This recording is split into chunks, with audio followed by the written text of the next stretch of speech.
Boa tarde a todos, agradecendo sempre a Deus por estarmos aqui, mais uma vez, na presença dEle, procurando trabalhar e fazer o melhor. Atendendo uma solicitação nossa, do vereador Freire, dirigi-me ao presidente desta casa solicitando essa audiência pública no último dia 18 de março. Tivemos a aprovação unânime desta casa.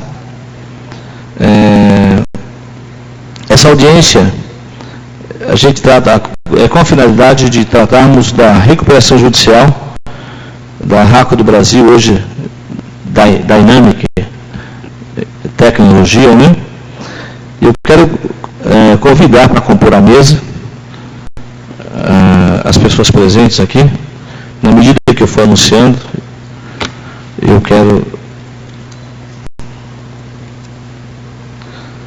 o senhor Roberto Júlio de Souza, diretor da RACO do Brasil, por gentileza. O senhor Eric Silva, presidente do Sindicato dos Metalúrgicos de São Carlos.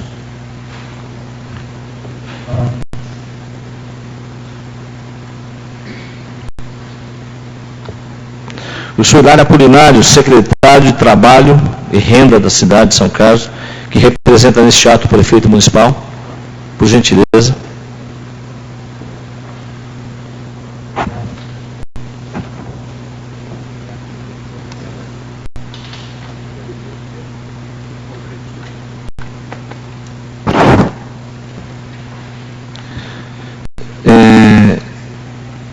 Eu quero também anunciar as presenças e queria pedir também para assumir aqui dentro do plenário o senhor Antônio Ribeiro, diretor de Política do Trabalho, de Emprego para a Juventude, por gentileza. O senhor Mauro Luiz Paulino, diretor de apoio. É Mário Luiz Paulino, eu li errado, desculpa. Diretor de apoio da Economia Solidária, por gentileza. O senhor Robson,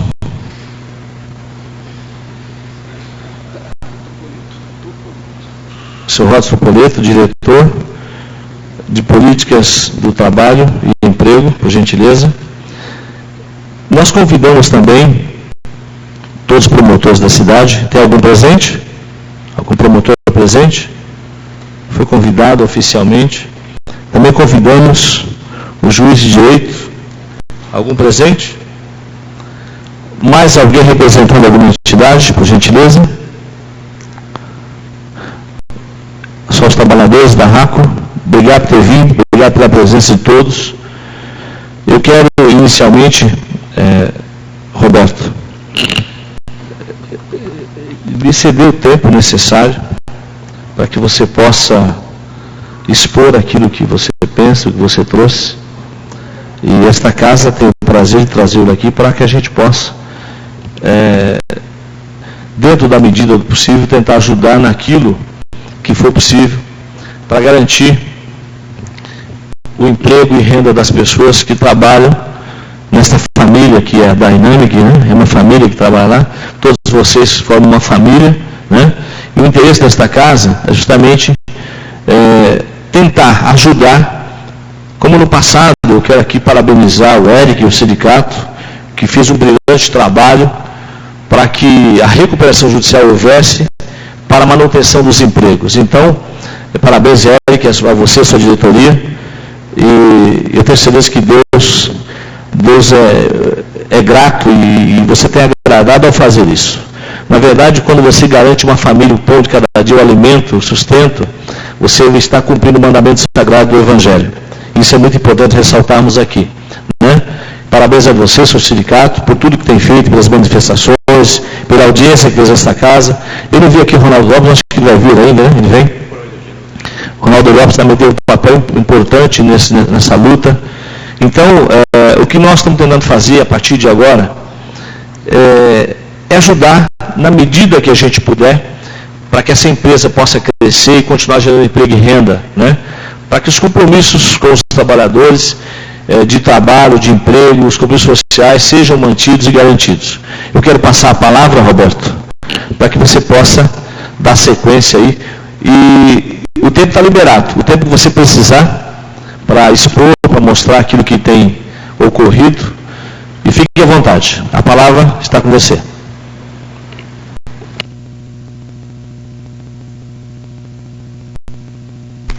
Alô? Ok. Bom, boa tarde a todos. Agradeço, faço das palavras do Freire Eric a palavra da Dynamic. Nós não esquecemos nunca a iniciativa que o sindicato teve conosco e também a sacada por ocasião da aprovação do plano de recuperação.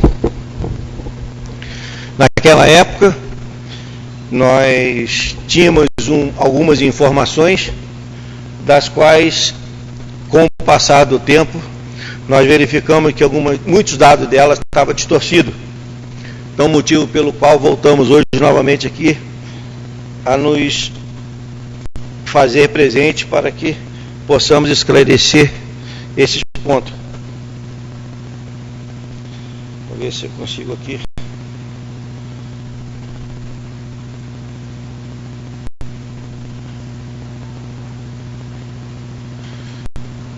Não deu sinal lá não, Edmar. Vê se...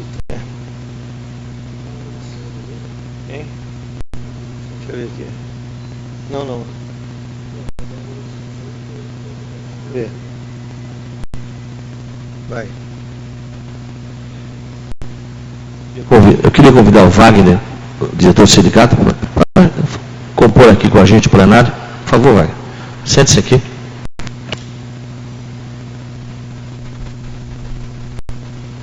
Embora fizemos treinamento antes, mas o aparelho aqui, Freire, tá, mas não vai deixar também.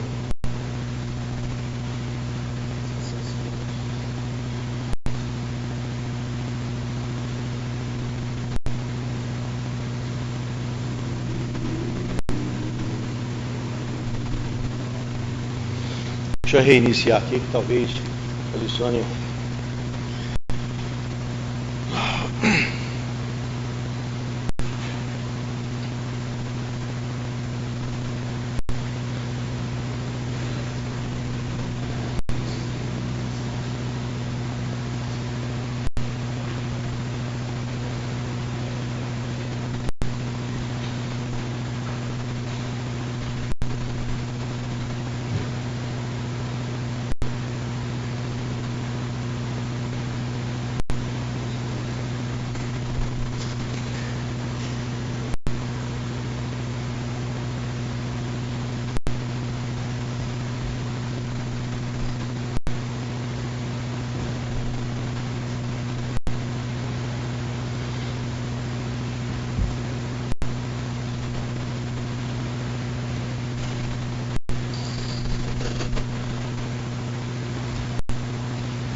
Bem, senhores,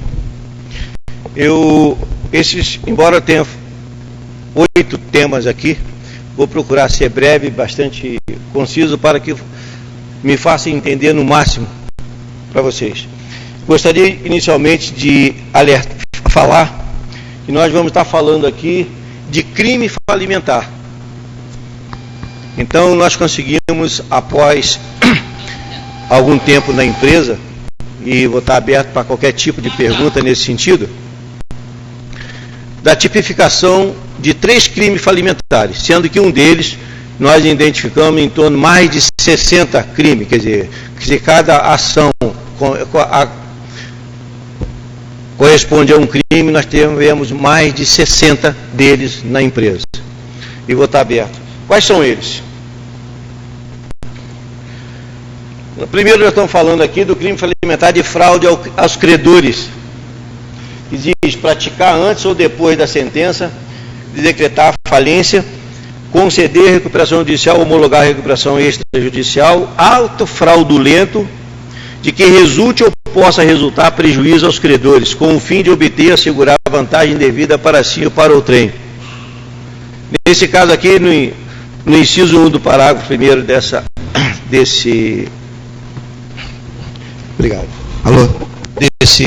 desse artigo, a nossa escrituração contábil está todas elas com dados inexatos. Ou seja, todas as informações hoje disponibilizadas, elas estão inexatas. Tanto que nesse período, na minha responsabilidade do ano de 2013, nós estamos refazendo toda a contabilidade da empresa, deve terminar agora em abril, em outro sistema, porque naquele também eu não posso mexer em função da parametrização. Também a alteração da escrituração e o sistema informatizado. Outro crime falimentar identificado foi indução ao erro, que, devido a todo o trâmite desse processo, foi induzido ao erro o excelentíssimo juiz, o Ministério Público, os credores e até, de uma certa forma, como não deveria, até a própria administradora judicial, embora ela tivesse a responsabilidade de verificar e analisar toda e qualquer documentação que fosse ou devesse ser encaminhada para a devida aprovação. E favorecimento aos credores de praticar antes e depois da sentença, decretar a falência, conceder recuperação judicial,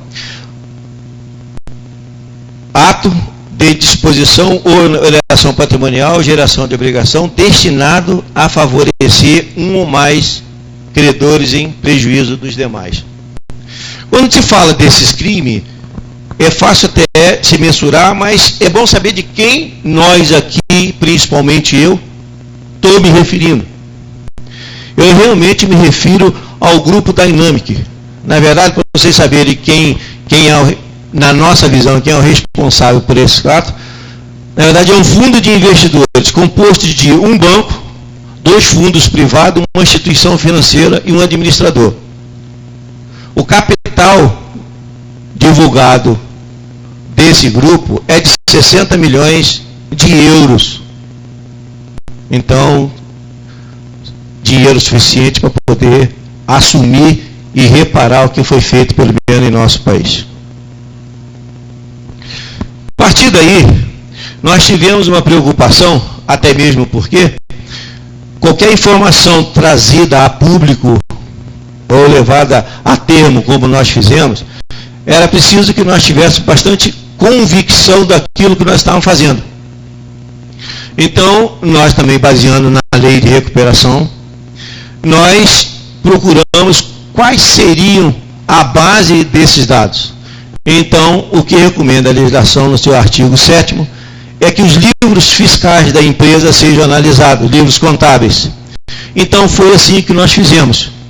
Então, a base de toda essa informação está no livro contábil da empresa, motivo pelo qual ele está à disposição de quem quer que deseje conhecer esse número aqui apresentado.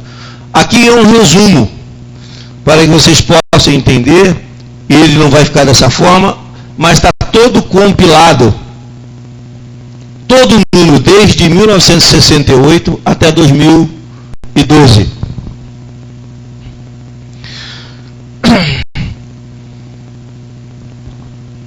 Eu vou passar a partir de agora para falar de análise, e para todos eles teria uma explicação, mas também ficaria cansativo. mas eu vou para todos os técnicos que quiserem tomar conhecimento desse material, eu tenho a explicação do que é quociente, para ficar melhor entendido. Aqui, no quociente de liquidez comum, dados, conforme falei com os senhores, extraído dos livros contábeis da empresa, para muitos liquidez comum, seco, absoluto, falando em um termo técnico, eu procurei deixar aqui de uma forma que eu pudesse melhor esclarecer. Quociente de liquidez comum significa quanto que a empresa tem de disponível para poder saldar o teu compromisso. Então, para cada real que você tem de dívida, quanto você tem disponível. Quociente de liquidez comum, todos eles vai disponível e realizado sob exigível a curto prazo. O comum contempla duplicados a receber, contas e títulos a receber, mercadorias e outros. O seco, que é logo a seguir, ele exclui mercadorias e outros. E o absoluto, ele realmente exclui contas e títulos a pagar. Quer dizer, o quociente de maior risco na empresa, quando se utiliza, é esse aqui, porque eu tenho o meu disponível, meu realizado, com todos os possíveis transformações em dinheiro.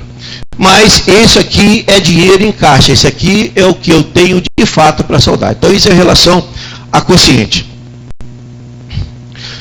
Mostrando aqui, nós observamos que, agora podemos falar, o quociente comum dessa empresa, ela sempre foi, de uma certa forma, exagerada. Não, até mesmo durante o período de recuperação 2009-2010, quando foi endividamento, ela sempre teve seus quocientes muito altos. Quer dizer, se nós precisávamos de R$2 para cada R$1 de dívida, nós estávamos com 11, 9, 17, quer dizer, isso aqui já é reflexo das distorções da parametrização do sistema. Então, eu demonstro que eu tenho uma certa... E esse quociente aqui é em função de empréstimos. A empresa trabalhava praticamente com capital de terceiro através de empréstimos das coligadas e bancos. Mostrando aqui, nós temos... No ano de 2006, deixa eu ver se eu aumento um pouquinho, nós tivemos aqui todo o histórico, aqui do livro Razão, valor referente a pagamento de empréstimo à sócia SPA, transferido como capital. Isso aqui era uma política de gestão da empresa. Quer dizer, o dinheiro entrava a princípio como empréstimo e posteriormente ele era contabilizado como capital. Eu não sei a partir de quanto tempo esse valor era integralizado como capital. Mas essa era a política da empresa. Então, só no ano de 2006 foram R$3.300.000. Em 2000, até 2004, essa empresa sempre foi saudável. Nós vamos ver posteriormente no faturamento. Em 2004, esse pique aqui, para 4,7, foi em função da empresa ter entrado no mercado de exportação. Então ela teve que fazer alguns outros empréstimos e foi por isso que esse índice caiu. Em 2005 ela voltou a crescer como realmente era o perfil dessa empresa. Em 2004, essa empresa fechou, foi absorvida pelo grupo Dynamic. Então tudo começou nessa empresa a partir de 2004. Hoje nós podemos afirmar isso. Na época em que nós viemos aqui defender o plano, nós não tínhamos essa certeza e essa observação com relação, e no final pode estar explicando por que nós não tínhamos essa informação na época. Em 2005 a 2007, foram transferidos 13 projetos para a China, do Brasil.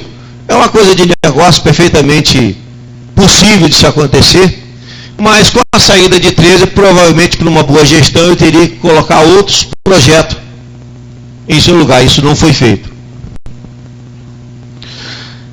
Não vou ficar perdendo tempo com relação a esse quociente, mas é importante que os senhores observem o sentido da seta. O quociente indicado aqui é 0,75, tudo e é para cima, quer dizer, essa empresa aqui só teve 2 picos, em 98 e 2004. 2004 nós já sabemos que foi problema de exportação.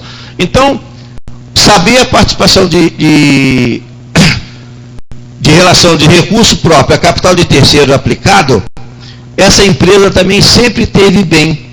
Então, por que ela chegou ao estado que está? É problema de empréstimo já mostrado para os senhores. Idem acontece com débito de financiamento de capital líquido de operações, quer dizer, que tem por finalidade apurar os investimentos a longo prazo, se ameaçam ou não o sistema financeiro. Pela escrituração contábil, nunca ameaçou. Nunca ameaçou. Então, também não se justifica o porquê que essa empresa chegou no estado que chegou. Aqui, o capital fixo e capital próprio. O capital próprio são um capital de reserva, fundo de depreciações, tudo conta. Fixo, terreno, prédio, instalações e veículo. A única vez que aconteceu nessa empresa dele cair menos do quociente, quer dizer, 0,08, foi em função do que? Os terrenos teve uma reavaliação de 293% do seu patrimônio.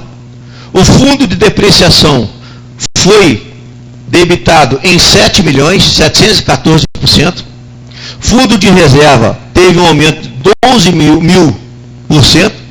O veículo aqui, o único quociente correto, porque eles foram vendidos. E o prédio também foi reavaliado em 3 milhões. Agora, o que se deu isso aqui? Essa distorção. Nós identificamos, posterior a assumir a empresa, que a empresa realizou em 2010 um contrato particular de prestação de serviços para avaliação de bens. E esse contrato teve um prazo de 14 dias. E deveria ser entregue em 6 de julho de 2010, quer dizer, 14 dias para fazer uma avaliação de bens, quando nós tivemos possibilidade de ter de posse esse contrato de avaliação, olhando com mais detalhe, nós fizemos algumas identificações nele que nos chamou a atenção e da qual nós vamos estar informando os senhores nesse momento. A finalidade desse contrato era indicar o valor de mercado. Então, esse é o objetivo desse contrato. Quando tivemos uma avaliação mais acurada,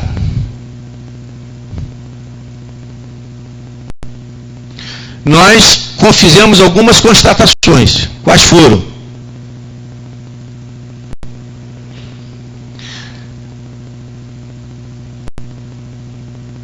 Havia uma ata. Nossa.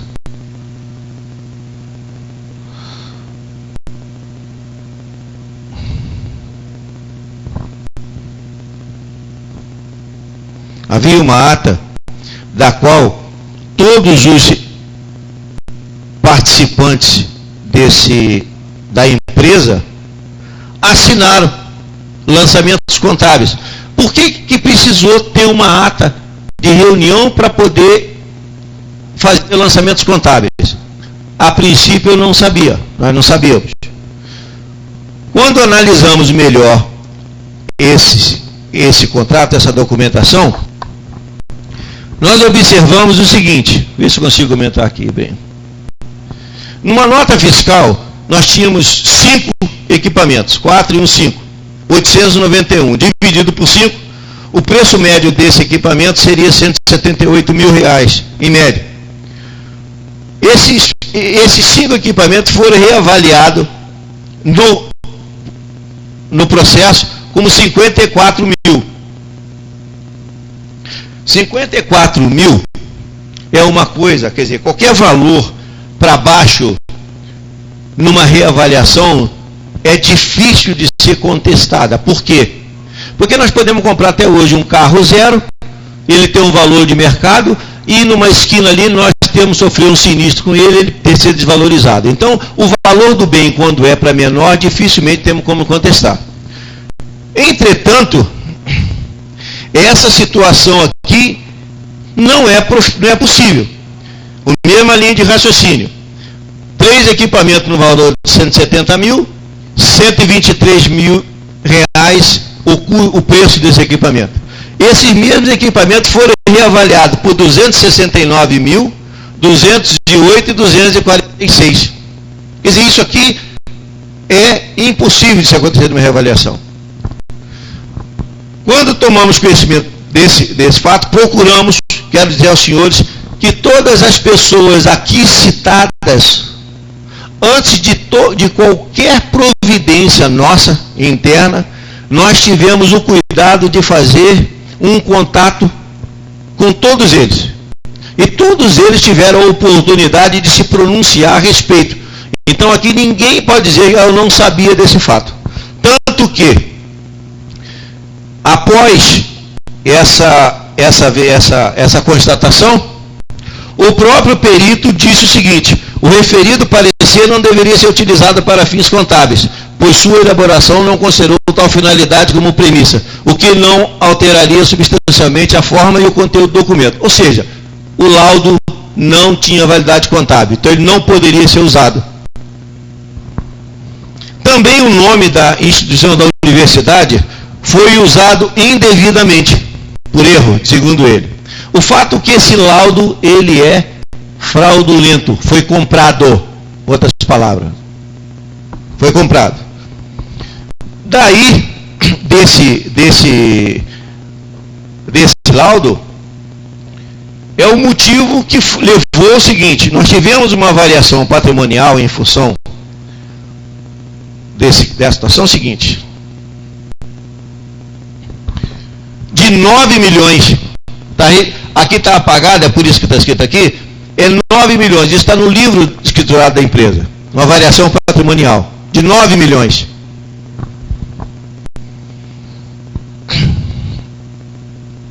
Olha,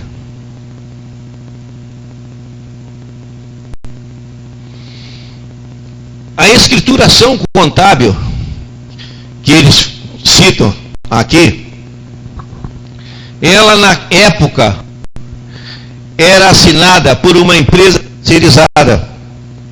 Então, essa empresa também foi por nós convidada a se manifestar, e no momento eles disseram para mim que nada teria a declarar, porque estava tudo conforme o contrato que ele tinha assinado com a empresa. Qual o contrato que eles assinaram com a empresa?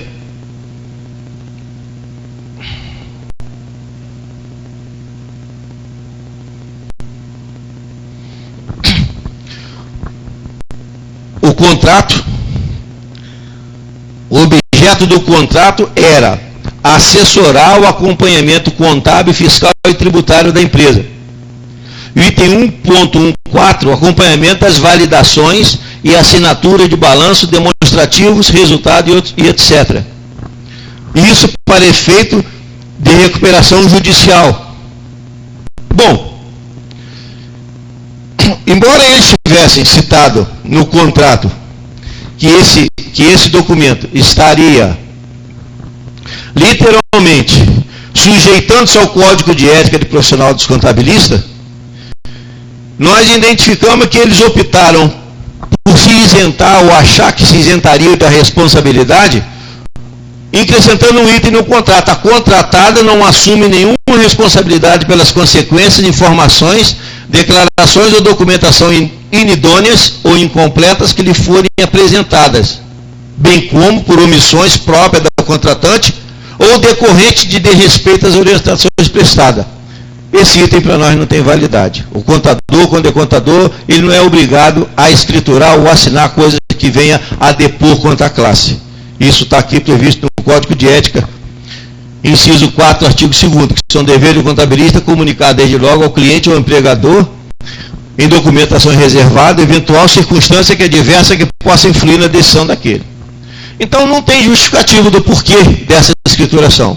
Foi daí que realmente nós vimos o porquê que todos assinaram aquelas atas. Quer dizer, na verdade, todos sabiam que estavam fazendo uma coisa errada e acreditando que fazendo uma ata como todos assumiram, todos estariam isentos. Isso não é verdade.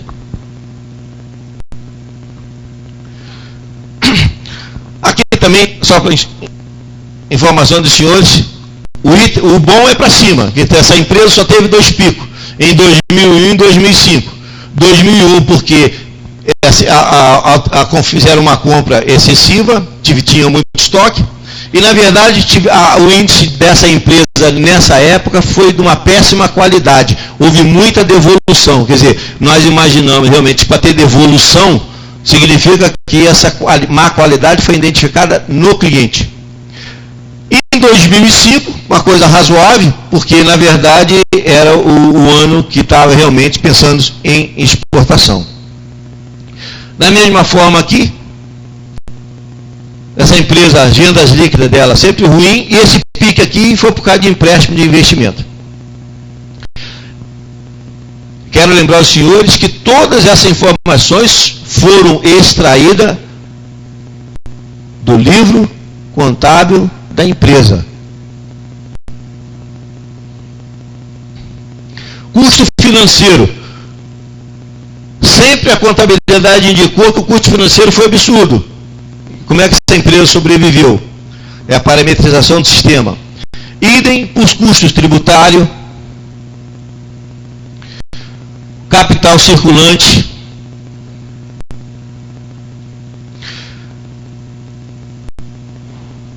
observe-se nesse quociente aqui, que essa empresa teve um pico aqui, foi sua fundação, e a 99 ela patinou, mas a partir de 2001 a tendência dessa empresa até 2004 era das melhores. E realmente o Grupo Raco foi um dos melhores. Tanto que ele se tornou-se interessante para o fundo Dynamic. Foi por isso que ele foi adquirido. A partir daí, as respostas da empresa foram todos eles negativos com relação a esse quociente. O estado falimentar dessa empresa também sempre foi negativo, de mal a pior. Mas eu quero deixar aos senhores que toda escrituração contábil, ela tem lá suas particularidades. E vou dizer, a nossa fiscalização, ela não é preventiva, ela é coercitiva, quer dizer, ela vem para punir, ela não vem para corrigir nem para orientar. Então, o patamar, na nossa análise dessa empresa, o quociente ideal dessa empresa aqui, sustentabilidade, era esse aqui, e não 1,81. Mas a partir de 2004, 2006, a tendência dessa empresa foi isso aqui, e um pouco mais para frente vocês irão saber o porquê que aconteceu isso aqui.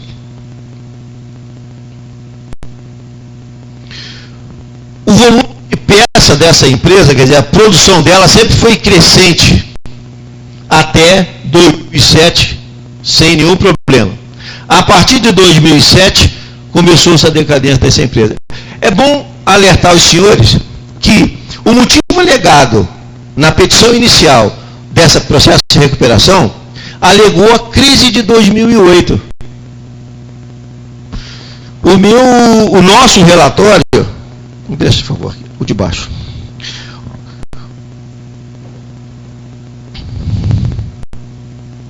Em nosso dossiê, esse documento aqui já está de posse das autoridades estaduais, Ministério Público, o juiz, e já está em fase de inquérito. Nesse dossiê de 69 páginas, está bem detalhado o que eu vou resumir para os senhores aqui. Esse aqui são todos os anexos, quer dizer, tudo que está nesse dossiê está com anexo semelhante que eu estou apresentando para os senhores hoje. A crise de 2008, eclodiu em 2008, ela não começou em 2008, como todos nós sabemos. Ela teve início no ano 2000 na Islândia, quando aquele país comprou um relatório de um americano, e a partir daí aqueles bancos daquele país foi privatizado e começou a farra do boi. Quer dizer, uma coisa que começou em 2004, 2005, é impossível que uma empresa da estrutura do Grupo Dynamic não tivesse conhecimento disso que hoje é domínio público. E eu quero saber dizer, senhores, só sei desse fato porque eu tive que me debruçar em números e fatos que venham poder corroborar para a nossa defesa. 2008, quando eclodiu a crise mundial, certamente o Grupo Dynamic já tinha conhecimento de todo esse problema. E vou dizer aos senhores, nós estamos longe ainda desse risco. Querem saber por quê? Todos aqueles que participaram dessa história desde o ano 2000 já passaram por 4 governos nos Estados Unidos, começando pelo Reagan, ainda estão os mesmos que ainda estão no governo Barack Obama. Então, gente, não vamos nos iludir com essas coisas. Então, isso não é justificativa para poder ter essa empresa à falência. A transferência desses 13 projetos não teve muita influência no volume. Então, nada até esse momento justificava. O faturamento líquido dessa empresa sempre foi crescente, que quando essa empresa foi assumida pelo Grupo Raco, foi um dos maiores faturamentos. A partir daí começou a ter decadência. Quer dizer, nós também hoje não acreditamos que essa recuperação tenha sido, conforme eles disseram, a crise de 2008. Hoje eu digo que ela foi projetada. Em nosso país, uma lei com 5 anos, se tiver algum advogado aqui que possa me ajudar, se eu estiver falando besteira antecipadamente, eu peço minha desculpa porque não é minha formação, mas uma lei depois da sua promulgação, em nosso país, em tese, ela começa a pegar depois de 10, 15 anos. Dificilmente uma lei hoje que vai... Acontece que essa lei da recuperação judicial, ela foi promulgada em 2005. Se nós fizermos uma pesquisa por aí, nós vamos encontrar muitos aventureiros, ditos especialistas em recuperação de empresa, querendo fazer jus com uma lei que foi promulgada em 2005. Em 2008 já estava fazendo tanto que os erros e os crimes praticados realmente demonstram um amadorismo incrível com relação a essa empresa. O endividamento dessa empresa, aqui o vermelho é endividamento total, aqui é o total de empréstimo. Todo o endividamento dessa empresa iniciou-se em 2007. Quer dizer, essa empresa tinha fôlego, tranquilidade até 2004 e 2006. Esse endividamento aqui não deve ser considerado 2005 e 2006, porque foi a época que a empresa estava exportando e fez endividamento. Então precisava de empréstimo. Mas a partir daí, o endividamento, ela estava saldando as suas dívidas. Então o endividamento dessa empresa não começou em 2009. O endividamento dessa empresa começou em 2007. E daí não parou mais. Esse gráfico aqui mostra também, essas informações gráficas são todas oriundas de números contábeis da empresa. Então ele está à disposição de quem quer que seja, de um técnico especialista para fazer essas comprovações. O faturamento da empresa, em 2007, ele era maior do que a dívida total. Em 2008, ele era um pouquinho menor, mas se eu somasse o resultado aqui, até 2009, se eu quisesse fechar essa empresa, pelo livro contábil, eu teria dinheiro em caixa. Então não justificaria essa recuperação judicial.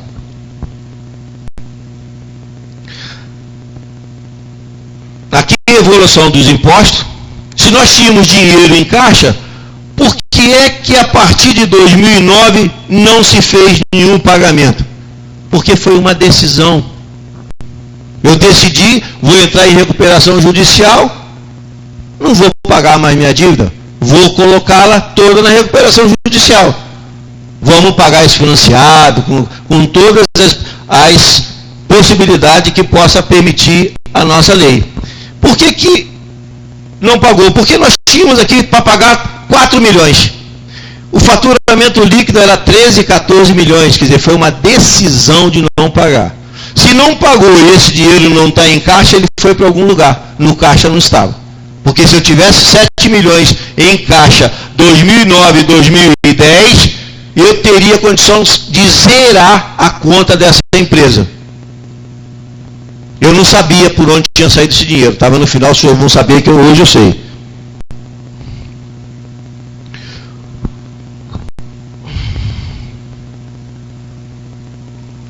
A evolução dos encargos previdenciários, quero deixar esclarecer, senhores, hoje nós estamos com os encargos previdenciários atrasados. Continua.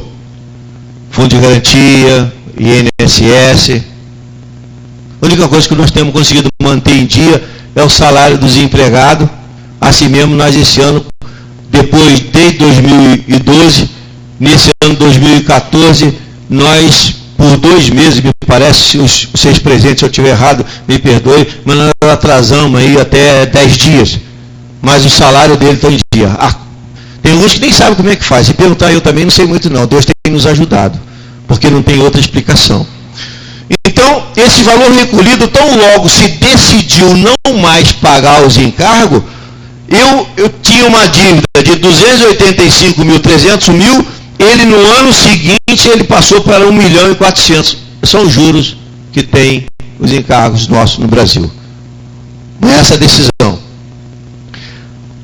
Aquela reavaliação de capital de 3 milhões, aquela prática dele reflete nesse quociente aqui. Você observa que essa empresa tinha um aporte de capital que na nossa análise ela é normal.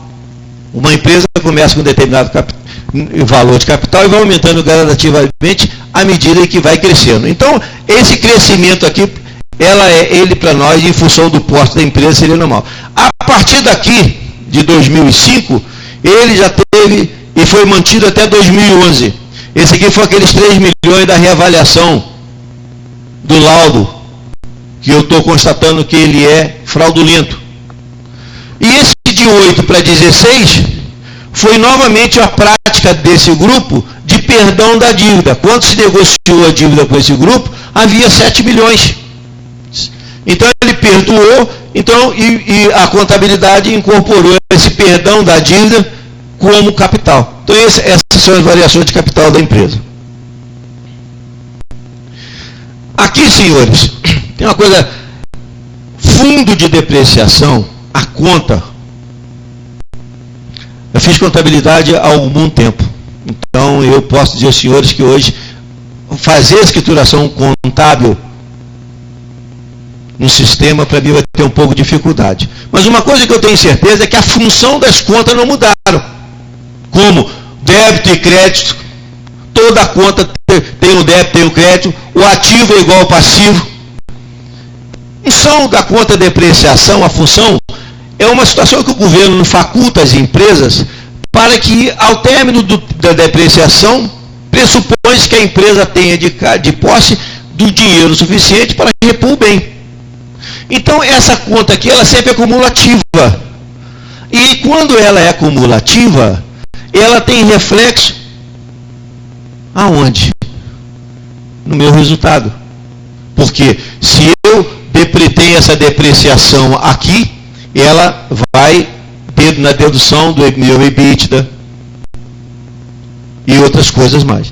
Então, para poder ter esse gap aqui de 7 milhões, que é aquela reavaliação que eu mostrei para os senhores, esse dinheiro aqui eu deveria ter ido para o caixa ou novos equipamentos.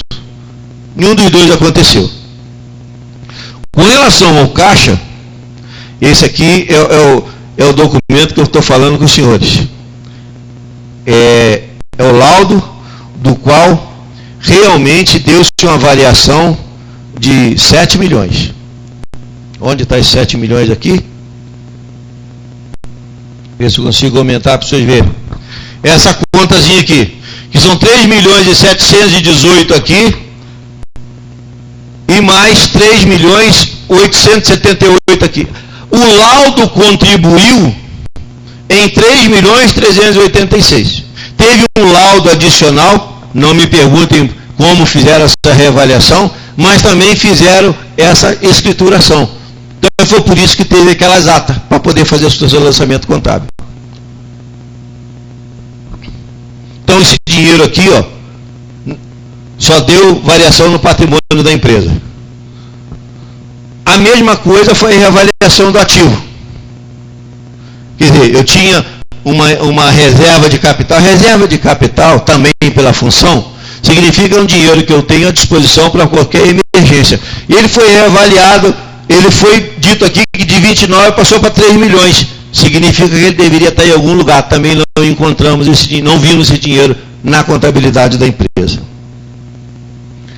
A despesa financeira também, o melhor é para baixo, e a despesa financeira dele sempre foi alta, função da parametrização do sistema. Margem de contribuição, idem. Com o sistema parametrizado, vocês vão ver por que isso aqui ocorre. A margem real dessa empresa era de 30,6. Ela sempre contabilizou 18, 14, 17. Isso é sistema, não é o real. Mesma coisa falo para os senhores do margem do EBITDA, parametrização do sistema.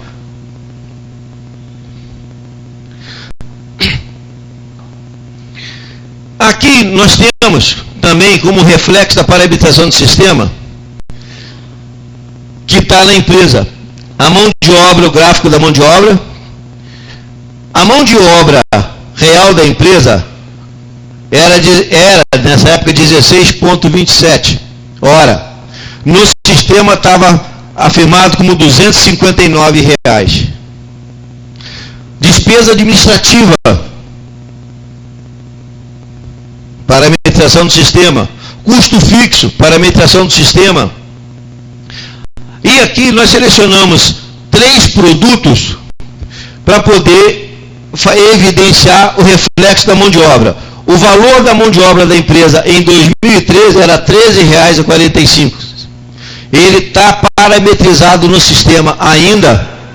Quer dizer, tudo que eu fizer nesse sistema, eu contabilizo a mão de obra como R$259 no corte, 75 na rastrema, 40 na dobra e 59 na solda. Então, eu contabilizo errado. Quer dizer, se eu já ele entra errado, não tem como sair certo. Nós fizemos uma amostragem em 341, de 341 produtos, pegamos apenas 3. Até mesmo porque não tínhamos tempo para poder estar fazendo isso aqui, o que é preciso ser feito na empresa. Esperamos, e a partir de agora que eu tenha essa ajuda. O reflexo da mão de obra em cada produto, no custo, na contabilidade, ele representava R$44,16. Na verdade, era 9,39. Significa que para cada peça produzida, eu já produzia com esse gap aqui.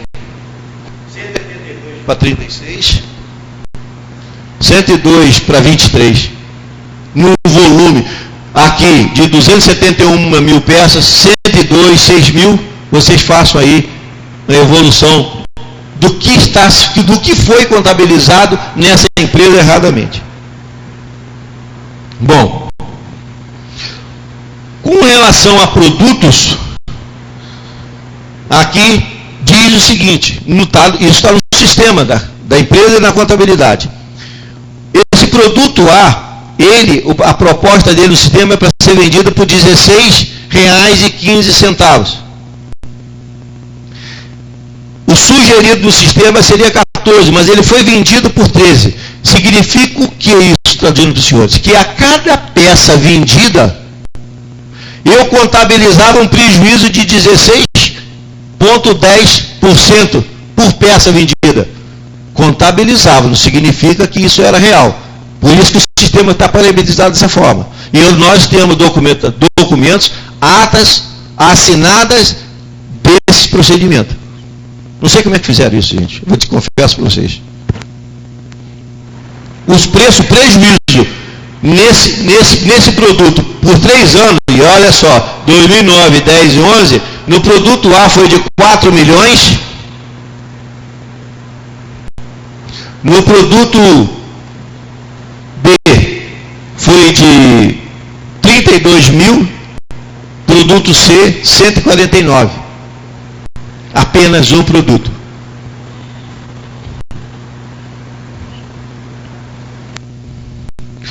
O custo do produto vendido, é por isso que esse custo aqui, ó, ele ao invés de estar abaixo do quociente devido, ele está acima, porque ele foi contabilizado erradamente.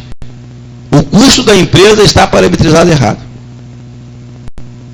Mesma coisa, custo de matéria-prima. Também devido ao sistema. Aqui, são atas, documentos assinados pelos gestores. Eu confesso aos senhores que eu não sei onde está a cabeça que eles assinaram essa documentação. Mas olha só o termo usado. O resultado da contagem física difere da quantidade constante no nosso sistema integrado, microsiga. Essa diferença em torno de 400 mil reais teria sido gerada num período de 75 dias, decorrido do inventário anterior, quer dizer, só num período, eles não fizeram o resto. Com isso fica claro que existe um erro no sistema que não está baixando a matéria consumida em produção. Nós vamos ver um pouco adiante por que não está baixando. Eles assinaram, essa documentação, estão todas elas assinadas pelos responsáveis da empresa. Não os isenta do que eu estou falando com os senhores. Gastos gerais de fabricação, a mesma coisa. Deixa eu ver se eu tenho aqui uma coisa específica a respeito.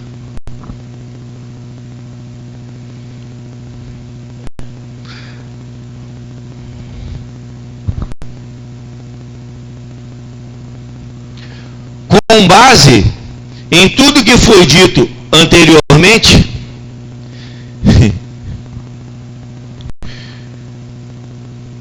confirmando-se o erro na parametrização, o sistema atualmente está nos informando um CPV incorreto, quer dizer, custo do produto vendido, também assinado pela empresa, por 3 pessoas aqui, todo mundo. Despesas administrativas, idem. Bom, esses são análises, todas essas informações foram extraídas dos livros contábeis da empresa. Agora, fatos. O resultado contábil da empresa é um decorrente de parametrização do sistema. Então, o resultado da empresa para nós hoje, podemos afirmar que ele não é real. O aumento de aproximadamente 200% de produção em 2004, sem devido planejamento, culminou com um descontrole operacional da empresa, uma vez que a taxa de retorno sobre o investimento não foram previstas. Não encontramos nenhum trabalho de investimento de retorno. Então isso não ocorreu. Como é que esse dinheiro acontecia? Literalmente, os senhores, através de empréstimo. Isso aqui eu peguei só um exemplo, 2006. Valor referente a pagamento de empréstimo à sócia transferido como capital, quer dizer, era a prática. Quer dizer, agora eu não sei afirmar para os senhores que após um determinado período e deles receberem essas parcelas como pagamento de empréstimo, pagando capital, isso eu não sei falar porque não deu tempo de fazer essa análise e nós não temos especialista nesse sentido. Em 2008 e 2010, essa insolvência da empresa foi relatada pelo administrador da época, alegando-se a crise mundial. E esse faturamento, esse endividamento foi em apenas 18 meses.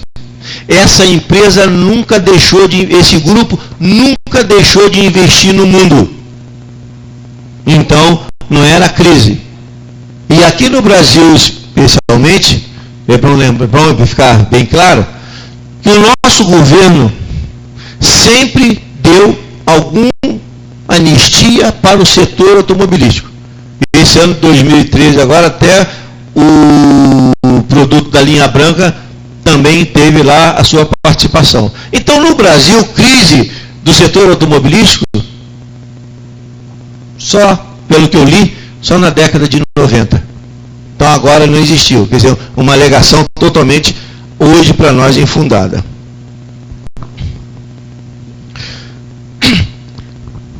A princípio, também, desses fatos, o contador que assinou essa escrituração, essa documentação para recuperação, a princípio eu pensei, por que esse rapaz foi contratado? Eu pensei que deve ter sido um erro na contratação. Mas depois de analisar os fatos, eu posso afirmar ao senhor que essa contratação foi a mais acertada, ela foi dirigida. Por quê? Esse mesmo empregado, isso aqui toda a documentação assinada por ele, que está anexa ao processo de recuperação. Essa documentação toda assinada retrata uma coisa interessante. Ele foi admitido em 21/6/2010, exatamente 2 meses antes de protocolar o pedido de recuperação. Quero esclarecer aos senhores que a preparação de um processo de recuperação, ele não é fácil. Não pode ser uma coisa de profissionais aventureiros. E eu digo, senhores, mais, 2 meses é impossível de se fazer ou preparar essa documentação. Tanto que, nessa documentação que eu passei para os senhores, constatei até erro de soma, porque não tem como fazer essa conferência. Tem algum contador aqui na sala? Perfeito, contabilidade? Então me ajuda aqui. Não tem como você, a quantidade de número, ser visto, conferido com o rigor da lei. Então, ele foi admitido aqui em junho de 2006, em dezembro do mesmo ano foi demitido. Me pareceu que ele só foi contratado para fazer a assinatura da documentação. Mas pior ainda, senhores, esse senhor, não cabe aqui, eu estou analisando fatos, esse rapaz tem um processo crime da própria Dinâmica com ele como estelionatário. Ele não pagou. Por que provavelmente ele deve ter feito isso? Logicamente, aí o colega vai me ajudar. Eu vejo tanta coisa errada, mais uma, menos um, não vai fazer diferença. Porque eu estou tirando em função do que eu já vi que tirou, não vai fazer tanta diferença. Eu digo para vocês, se eu tivesse eu fazendo isso nessa empresa, eu não teria processado esse rapaz. Foi mais uma coisa de amador quem fez isso aqui.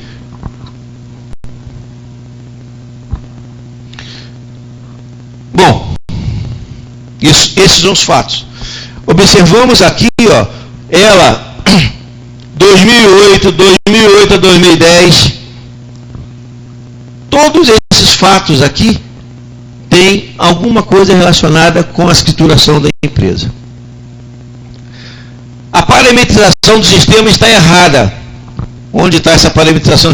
Eles têm tudo isso registrado. Por que essa parametrização está errada? Tem um documento da empresa que vendeu o sistema para eles. E ele está dizendo, informou-se que a TOTOS faria a importação de acordo com a base do outro sistema, sem nenhum tratamento de lançamento. Quer dizer, uma clara recomendação, não mexa no que está acontecendo. Deixa como está. E isso aqui está de posse da empresa. A registro dessas atas, eu mostrei umas para os senhores, vou mostrar outras agora. A ata de reunião. Eu vou falar um pouquinho mais à frente desse tratamento da Unicredit. Isso aqui é um crime. Mas eu vou falar ele com mais detalhe, por ele ser muito importante, eu separei ele. Vou falar um pouco na frente. A depreciação da nova base de avaliação do parcial do ativo, definir junto, quer dizer, todos eles sabiam perfeitamente que os lançamentos contábeis estavam sendo feitos em desacordo com a legislação. Por isso que eles assinaram. Não tem outra explicação.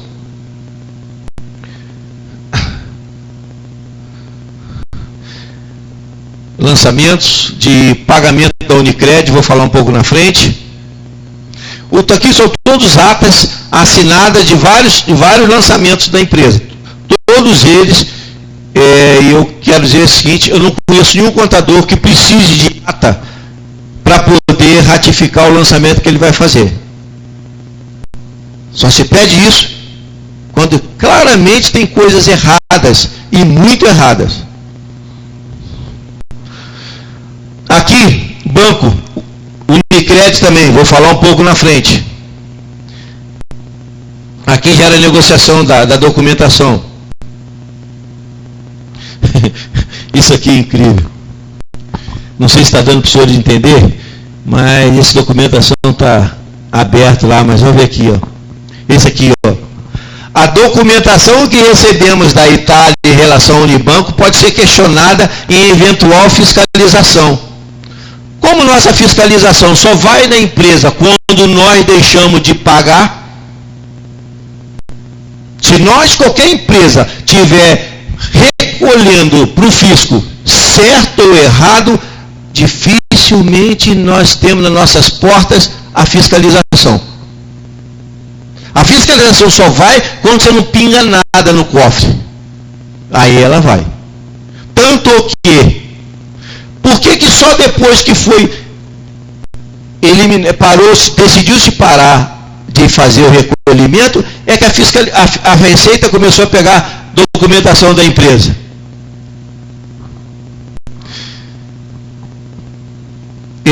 Mas será mantida, e caso necessário, daremos informações adicionais a estas se essas forem solicitadas. Quer dizer, eles tinham certeza, como eu tenho, dessa prática no Brasil em relação à fiscalização. Não vai, eu não conheço. Depreciação, olha o termo usado, devemos rever o esquema de depreciação, com base nos laudos, retirando as máquinas que estão em admissão temporária. O advogado aqui deve orientar como faremos esse lançamento. Checar a depreciação do prédio, quer dizer, essa palavra aqui, esquema, gente, você vai ver outras palavras mais didáticas aqui para frente. Então isso aqui está registrado na empresa. Outra coisa mais dessas atas aqui que eu achei interessante mostrar para os senhores, aqui tudo é para ler.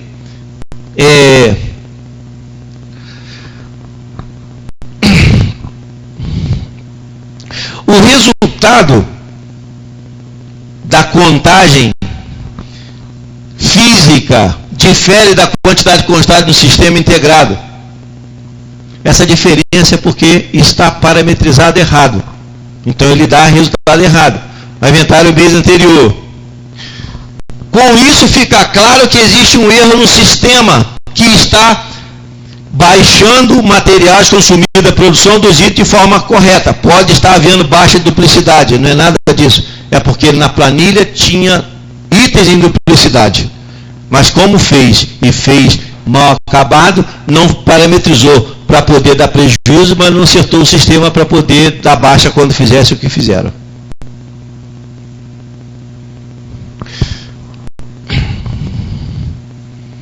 Deixa eu ver se tem mais algumas coisas aqui que eu achei interessante. Olha só aqui. Ele no dia 14 de março de 2011, essas atas começaram a ocorrer depois do pedido de recuperação, tá, senhores? Toda essa preocupação. Com essas alterações, o resultado do período que apresentava um prejuízo de 1.400.000 passou a apresentar um prejuízo de 532. Está mais do que claro que isso é manipulação. O colega que está aqui, tem outra explicação? Não tem outra explicação. Isso aqui é manipulação de número, contabilidade. Isso é crime.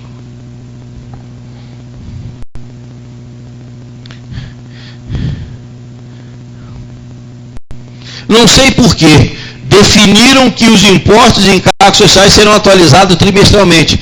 para não distorcer o resultado contábil e não afetar drasticamente o resultado apresentado. Gente, eu não sei mais o que fazer para pedir ajuda para alguém realmente fazer, se for até um caso, uma perícia nessa empresa, mas isso é um crime claro, descarado. Aqui tem uma coisa, sugestões, fizeram uma sugestão aqui de classificação de custo, mas eles, essa não vão fazer não, porque o erro teria ser muito calamitoso. No dia 16 de maio de 2011, eles escreveram: não houve manobra contábil de relevância. Então houve manobra contábil. Pode não ter sido de relevância, cuja mutação patrimonial DRE apurado sofresse alguma influência. Preciso, senhores, dizer mais alguma coisa? O que tem passado nessa empresa e o grau de dificuldade que nós temos para poder reerguer? Está escrito, assinado por todos os seus responsáveis. E essa documentação está de posse da justiça, tá? Espero que tenha um resultado correto, nem é favorável, correto para a verdade. Definimos que ao apurar o resultado, olha só aqui, essa aqui é um pouquinho mais grave, mais absurda, vamos dizer, embora todas elas para mim são. Definimos que ao apurar o resultado positivo no período fim do D31 de 2011, revertemos a atualização dos impostos anteriormente acordado em ser atualizado para esse período. Quer dizer, ele tinha dado a pretensão positivo, passou a dar prejuízo. Preciso explicar aos senhores mais da manobra contábil dessa empresa, da escrituração, tudo a partir da recuperação. Bom, isso que eu tinha das atas para os senhores. O histórico dessa empresa também é rápido, só para vocês observarem. Essa empresa em 2005 consolidou a plataforma com a RACO, comprou uma empresa na China. 2007 oficializou, tirou o nome da RACO para ser Dynamic. Em 2008 comprou, em plena crise mundial, comprou uma empresa canadense. Quer dizer, todas as seus investimentos, todos os seus resultados não dizia que essa empresa deveria ir para a falência. Aqui começa a materialização de alguns crimes, com mais alguma observação para os senhores. Caramba, será que eu não consegui aqui?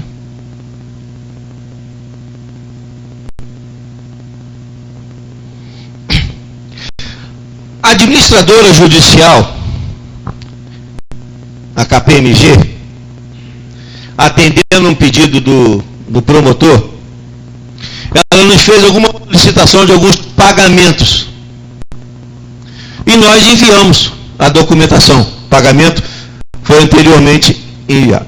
Esse pagamento, de todo esse processo aqui, nós separamos aqui uma coisa interessante, da qual nós estamos evidenciando para os senhores. Essa empresa Colegaro Pereira e Transporte, ela recebeu um pagamento a menor do que devido pela recuperadora, a administradora judicial, no processo. E também disse que nós estaríamos intimada a realmente a pagar um valor de R$ 5.100 e mais 10 a favor da credora. Ele disse que esses pagamentos foram efetuados em data posterior ao pedido da recuperação. Isso é o seguinte, senhores. A partir do protocolamento do pedido de recuperação, nenhum pagamento de dívida poderia ser feito. Esse era um que a administradora identificou, porque nós enviamos a documentação para ela. Quando ela estava de posse dessa documentação, a própria administradora tipificou essa ação, esse ato, como um crime falimentar, tipificado no artigo 172, do qual eu falei com o senhor inicialmente. E disse que, não sendo cumprido o requerimento dessa administradora, caso o senhor atendesse, que os autos deveriam ser encaminhados ao Ministério Público para apurar eventual prática de crime de favorecimento dos credores. A administradora sugeriu isso em outubro. Eu confesso que eu, às vezes, faço uso da pouca memória também do brasileiro, que a minha memória é igual a de vocês. Mas eu, pelo menos, sabendo que a minha memória é fraca, eu registro.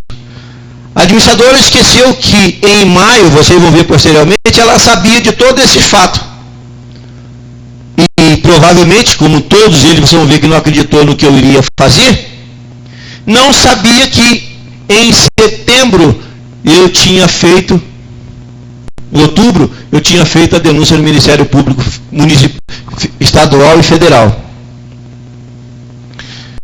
E essas respostas estão na página 285 do processo, dizendo que, ressalta que o incluso do documento de depósito foram efetuados pela anterior administração,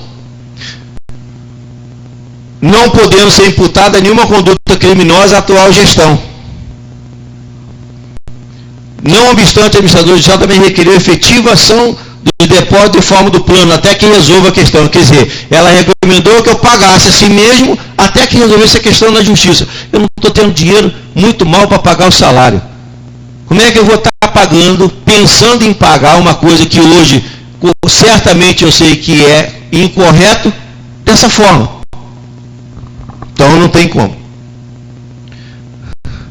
Também da Soldobrase, essa empresa, ela constou na relação de credores, Soldobrase e ATF.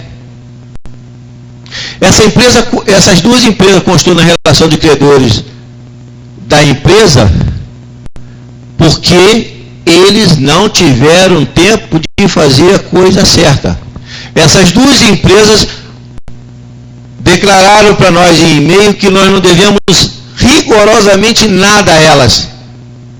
Significa que esse pagamento também foi pago, semelhante à Unicred.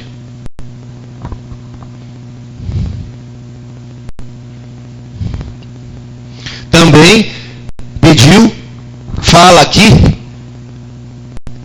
caso nós não viéssemos a cumprir o que ela determinou, iria pedir a falência. Senhor, eu quero falar mais uma coisa para todos aqui. Eu já tive diversas vezes sugestão da administradora judicial me recomendando que eu fizesse uma nova assembleia com os credores. Disse a eles que eu não vou fazer isso. O que eu vou falar para os credores? Diante da minha negativa, tenho ouvido constantemente que eu vou sofrer muito com a falência da Dynamic. Eu quero deixar claro aqui em público que eu tenho perfeita consciência das consequências de uma falência. Então, ademais, falir não é crime. O que constitui crime é a forma como você conduz a empresa à falência. Os meus atos é que são criminosos. Porque falir não é crime. Tanto que se eu falir de modo correto, eu tenho a lei para me favorecer e recuperar a empresa. Bom, eu quero dizer aos senhores, hoje, no estado que essa empresa está, e devido à velocidade de apuração da nossa justiça, se fosse decretada a falência da Dynamic hoje, e fosse cumprido a lei, conforme o artigo 22, a administradora judicial, no caso da falência, ela teria que apresentar um relatório de falência, circunstanciado com o artigo 186 da mesma lei, que esse é circunstanciado deveria ser ratificado por um contador dizendo do motivo que ocorreu a falência, indicando inclusive das condições criminais que porventura foi identificado. Para nós hoje, se fosse partir por uma decisão radical dessa forma, em função do tempo, em 80 dias nós tínhamos apurado tudo isso que eu estou falando para os senhores. Então eu quero falar em público, primeiro, que o prejuízo que eu tinha, nós tínhamos que ter aqui, nós já tivemos. Mas hoje ainda são em torno de 60 famílias expostas. E o Wagner está aqui, o Eric está aqui. Quanto que, se o nosso plano fosse rigorosamente cumprido, em 2 ou 3 anos nós tínhamos aqui triplicado o efetivo daquela empresa. E digo aos senhores, hoje eu não tenho pedido porque a empresa está em recuperação. Não é por falta de capacidade técnica, não é por falta de disponibilidade, não é por falta de nenhum recurso técnico. É apenas burocrático. Eu estou em recuperação. E me parece que eles estão esperando nós morrermos. Nós não temos dinheiro. Então, o que passa na minha cabeça é isso. Mas a Sodobrase não tem. Só constou porque foi o erro. Tem documento aqui, que esse documento foi entregue em mãos no dia do pedido de recuperação. Significa que o ofício que é de responsabilidade da administradora judicial, a consolidação dos credores, estava diferente porque foi excluído essas empresas da relação. Como foi no dia, nesse caso eu digo para os senhores, a nossa administradora judicial foi muito negligente. Foi muita negligência.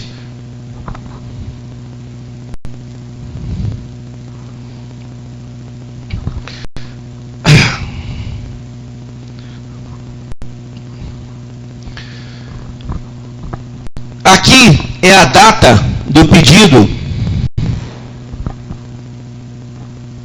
da recuperação. Não vou passar todos para vocês, mas esse documento aqui, datado de 16/8, 2 dias antes do pedido da recuperação, nós encontramos aqui, tudo isso aqui, ó, tem vários. Não vou ficar aqui para não perder, mas tem vários. A documentação está anexa também ao processo. Encontramos 65 pagamentos indevidos. Quem preparou a recuperação judicial não sabia nem transformar uma dívida de recuperação numa dívida que ele chama de aquela dívida após a recuperação. Alguém pode me ajudar? Tem um título correto, que eu sei. Não fizeram isso, quer dizer, continuaram pagando. Com isso tem 65 pagamentos. Precatório, isso? Precatório. Não, precatório não. Não. Eu esqueci o termo aqui. Se eu lembrar, eu falo para os senhores. Então, essas 3 empresas, Sodobrase, Colegaro e ATF, já são 3 crimes de favorecimento aos credores. Mas esse aqui, a Unicred, me chamou uma atenção maior. A Unicred, nesse dossiê que eu apresentei, nós apresentamos no dia 5, o único crime ali identificado naquele momento, até aquele momento, era de favorecimento dos credores. Ou seja, o pagamento foi efetuado após o pedido de recuperação. Quer dizer, ele foi pago dia 30/11, dia 30 de 2010, dia 30 do 10, e a pedido de recuperação ocorreu no mês de agosto. Então seria só esse o único crime. Ocorre que depois, analisando melhor essa situação, nós vimos o seguinte: havia um contrato, esse contrato com a Unicred foi assinado em abril de 2004. Só que esse contrato não era uma modalidade de empréstimo simples. esse contrato era uma modalidade de linha de crédito. Significa que eu abri uma linha de crédito em Nova York de $500 mil, e a partir daquele momento eu poderia sacar, e certamente deve ter sacado, os $500 mil. Então, em abril. A regularização desse contrato no Brasil começou a ser feito em 20 de fevereiro de 2009, coincidentemente, o ano em que decidiram ir para a recuperação. Então ele começou a ser negociado para poder ser liquidada a dívida. Uma dívida, aqui diz, no 2009, um contrato de 2004. Aproximadamente 5 anos, essa linha de crédito ficou aberta nos Estados Unidos. Aí a opinião do Roberto, não posso firmar, porque eu não tenho documento na mão, mas se tiver, eu posso ratificar o que eu estou dizendo. Tão logo eles fecharam o negócio no Brasil, em 2004, 2005, assumindo a RACO, eles assinaram um contrato de linha de crédito com a Unicred em Nova York. Isso diz o seguinte: eu assinei um contrato no Brasil, em janeiro, por exemplo, em abril já tem $500 mil no meu bolso lá, quer dizer, só por essa assinatura eu já tenho isso lá. E esse contrato veio somente para pagamento, porque ele começou a ser regularizado em 2009, quer dizer, de 2004 a 2009, esse dinheiro não apareceu no Brasil, só a conta.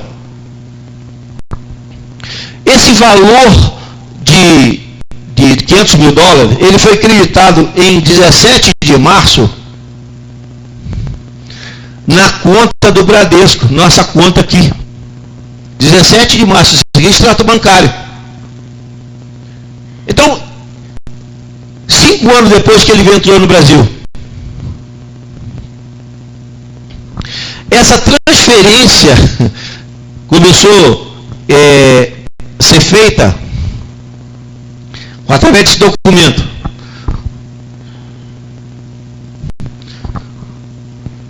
Abril de 2004, referente, abril de 2009, referente a um contrato de 2004. Aqui começou a regularização desse dinheiro. O registro dessa operação no Banco Central, ela começou a ser feita em março de 2010. Esse documento também de posse.